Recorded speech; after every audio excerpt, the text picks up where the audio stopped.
Have you ever wondered where the Sesame Street character Oscar the Grouch comes from? Well, the truth is actually a bit more concerning than most people realize.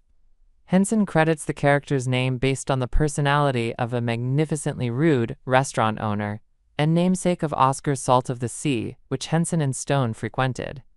Henson's office was on East 67th Street, just around the corner from Oscar's Salt of the Sea on 3rd Avenue.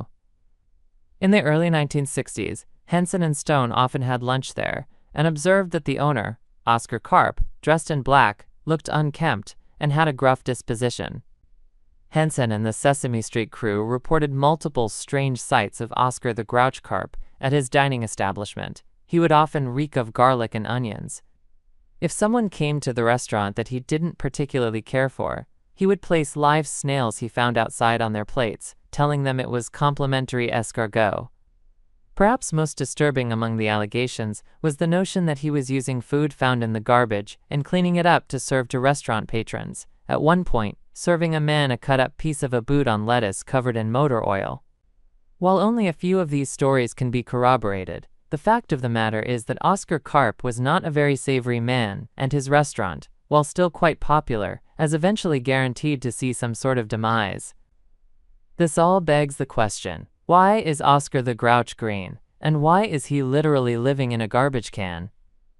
Well, Oscar was originally orange, but changed to green later on in a test screening.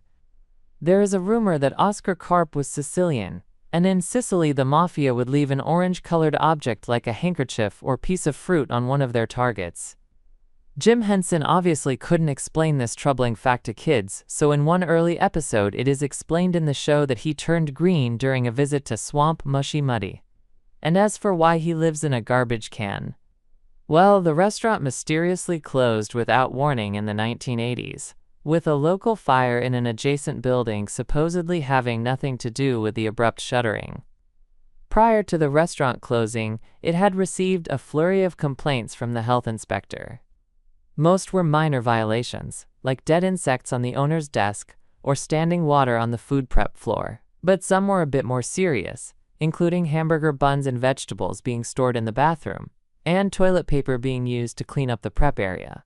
Perhaps the most serious and concerning allegation Mr. Karp received was the claim that there was an old, rusty meat locker that had hastily been boarded up and had an unidentified animal's blood leaking out of it.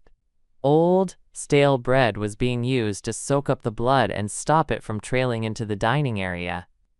It is rumored and heavily believed that if you go there now, there is a suspicious homeless man squatting behind the kitchen counter who may or may not have some food to serve you if you ask politely.